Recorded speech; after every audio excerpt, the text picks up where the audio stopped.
नमस्कार, मैं शिखा मिश्रा आज आपसे फिर मिलने आ गई हूँ।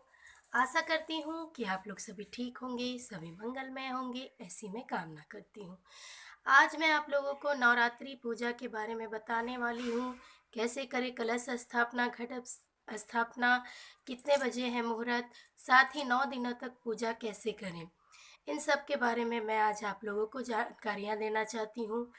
9 दिनों की पूजा होती है शैलपुत्री, ब्रह्मचारिणी, चंद्रघंटा, कुसमांडा, स्कंद माता, माता कात्यायनी, कालरात्रि, महागौरी, सिद्धिदात्री। तो इन सभी माता की 9 दिनों तक पूजा होती है। इस साल बहुत अच्छा मुहूर्त है और 52 वर्ष के बाद इस साल बहुत अच्छा अ, माता की पूजा होने वाली है। बहुत शुभ मुहूर्त है क्योंकि सूर्य मकर राशि की में जाने वाले हैं, जिससे सभी राशियों को अच्छा फल मिलेगा और सभी के लिए अच्छा वर्ष होगा ये नवरात्रि। इस साल माता दुर्गा शेर पे नहीं बल्कि घोड़े पे सवार होकर आ रही है। कहा जाता है कि घोड़े पे सवार हो आने से बहुत जगह पे शुभ कार्य भी होता है, कहीं कहीं पे युद्ध होता है, आ, थोड़े कलेश वगैरह होते हैं। लेकिन हमें माता रानी की नियमता पूजा करनी चाहिए, जिससे ये साल हमारे लिए बहुत अच्छा हो, बहुत शुभ फलदायी हो। तो माता की पूजा आपको अम, ये शारदीय नवरात्रि है, तो सुबह हर दिन 9 दिन आपको जल्दी उठना है और माता की पूजा करना है। जिस दिन आपको कलश स्थापना करना है उससे पहले ही पूजा की सारी सामग्री आप ले आइएगा।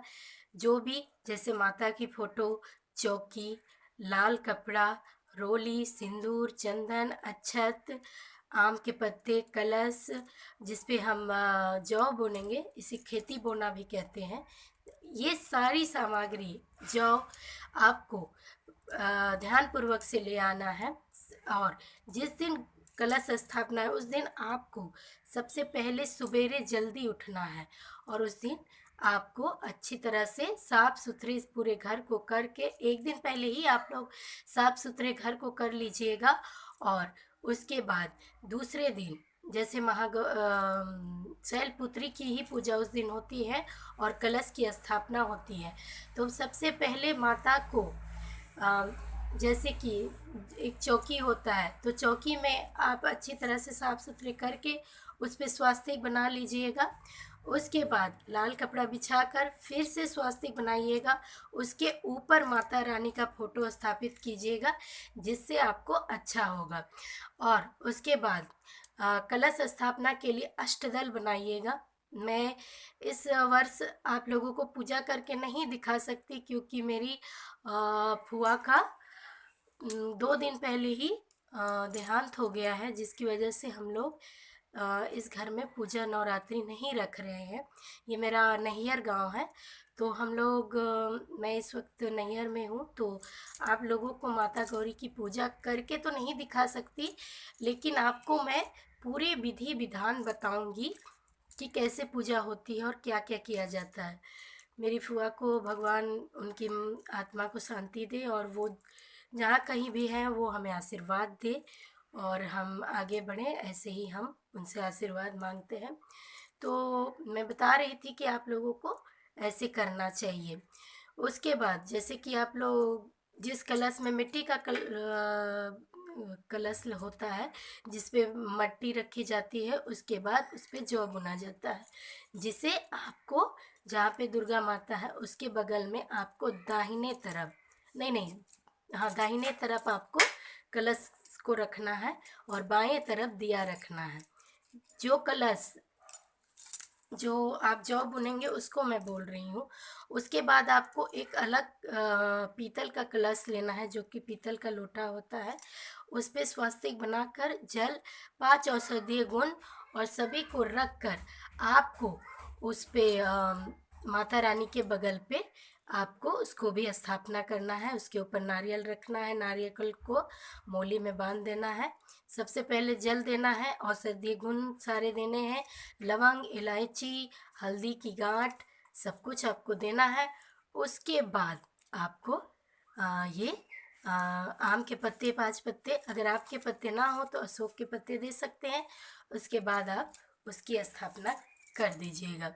उसके बाद माता को आप सिंदूर लगाइएगा, तिलक दीजिएगा, साथ ही लाल पुष्प उन्हें अर्पित कीजिएगा। जैसे उड़हल का लाल पुष्प उन्हें बहुत ज़्यादा प्रिय है और ये हमारे धन समृद्धि का प्रतीक होता है लाल फूल, इसलिए माता गौरी को हमेशा लाल फूल ही पसंद है, इसलिए उन्हें लाल फूल दीजिएगा। उसके बाद उन्हें माला चढ़ाइएगा, चुनरी चढ़ाइएगा। उसके बाद कलश जिस पे हमने नारियल स्थापना की है उसको भी आप चढ़ाइएगा। माता की पूजा करने के बाद, उनको चुनरी चढ़ाने के बाद, माला पहनाने के बाद आपको उनकी आरती गानी है। उसके बाद जो भी कलश जैसे आपने नारियल में रखा उस पर भी एक चुनरी, माला, फूल चढ़ाना है आपको, वहाँ भी तिलक देना है हल्दी कुमकुम का। और आम के पत्ते, अशोक के पत्तों में भी हल्दी कुमकुम चावल का आपको तिलक करना है। उसके बाद जो भी आपने जौ के लिए लाया है, जो कलश पे मिट्टी वगैरह आपने रखा है, उस पे जौ बुन कर पानी की गंगा जले छींटे मारिएगा।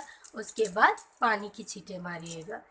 ऐसे ही करने के बाद आपको माता रानी की आपको वंदना करना है, उनकी दुर्गा सप्तशती पाठ करना है, दुर्गा स्रोत पढ़ना है आप लोगों को। जो भी आप लोग माता रानी की पूजा में पढ़ना चाहते हैं वो ज़रूर पढ़िएगा और उनकी पूजा कीजिएगा। उसके बाद पूजा करने के बाद जो भी प्रसाद आपने चढ़ाया है उन सब प्रसादों को आपको अपने घर वालों को वितरण करना है।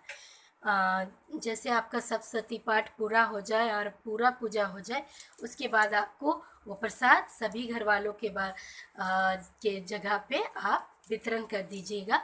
उसके बाद आपको, अगर आप उपवास करते हैं तो फलाहार ले सकते हैं, नहीं तो बहुत कोई सिंघाड़े के आटा का, साबूदाने का खाना लेते हैं, तो आप उसे सावधानी पूर्वक लीजिएगा, क्योंकि आजकल बहुत ज़्यादा मिलावट वगैरह होता है। तो आप ऐसा भी कर सकते हैं कि अपने घर पे ही सिंघाड़े मंगवा कर उसका आटा बना सकते हैं, और अगर ऐसा पॉसिबल नहीं है तो आप लोग ऐसा भी ले सकते हैं, लेकिन अच्छे साफ़ सुथरे से लीजिएगा। और उसके बाद मैं तो आप लोगों को सारी पूजा भी दिखा देती कि कैसे की जाती है, क्या की जाता है, लेकिन इस साल हमें नहीं बन रहा है क्योंकि मैंने आपको बताया अभी क्या हुआ है। और उसके बाद आप लोग जैसे शाम में भी इनकी वंदना, पूजा, आरती की जाती है दोबारा, तो दोबारा से आपको नवेद आदि प्रसाद वगैरह नया चढ़ाना है। जो भी फल फूल प्रसाद आप लोग चढ़ाते हैं वो खट्टे फल आप लोग 9 दिन नवरात्रि माता में, दुर्गा माता में आपको नहीं चढ़ाना है। पहले दिन शैलपुत्री को आप सफ़ेद फूल भी चढ़ा सकते हैं क्योंकि उन्हें बहुत प्रिय है। तो और माता की चुनरी आप लोग रोज़ बदलिएगा। शुरू दिन लाल, चंद्रघंटा माता के लिए आसमानी या गुलाबी, कात्यायनी माता के लिए नारंगी, कालरात्रि माता के लिए आसमानी, कुष्मांडा माता के लिए भी आप नारंगी या गुलाबी ले सकते हैं। महागौरी के लिए नारंगी या गुलाबी, सिद्धिदात्री माता के लिए लाल ले सकते हैं, और कात्यायनी माता के लिए नारंगी। और अगर बुधवार के दिन, एक दिन बुधवार पड़ जाएगा तो उस दिन आप माता रानी को हरी चुनरी चढ़ाइएगा, इससे आपके जीवन हरे भरे रहते हैं। तो यही आपको करना है और ऐसे ही आपको नियम करना है। शाम को अच्छी तरह से फिर से स्नान करके धूप अगरबत्ती के लिए आप अगर धुआं देना चाहते हैं तो अलग से लकड़ी वगैरह जलाकर या उपले जलाकर उस पर धुआं दे सकते हैं। और शाम को भी आपको अलग प्रसाद चढ़ाना है और सारी चीज़ें आपको अलग करना है। तो यही थे कुछ नियम जो मैंने आपको बता दिया। आगे भी मैं आप लोगों को 9 दिनों तक अलग अलग पूजा बताऊंगी। मैं पूजा कर तो नहीं सकती, लेकिन पूरी विधि विधान आपको मैं बताऊंगी, साथ ही उपाय बताऊंगी कि आपको कैसे कैसे पूजा करना है और कैसे कैसे उपाय करके दुर्गा माता का आशीर्वाद पाना है। तब तक के लिए शिखा मिश्रा को इजाज़त दीजिए, और मैं आगे भी आप लोगों को बहुत सारी जानकारी दूंगी। अगर आपको ये वीडियो मेरा अच्छा लगे तो मुझे लाइक कीजिएगा, सब्सक्राइब कीजिएगा। तब तक के शिखा मिश्रा को प्रणाम।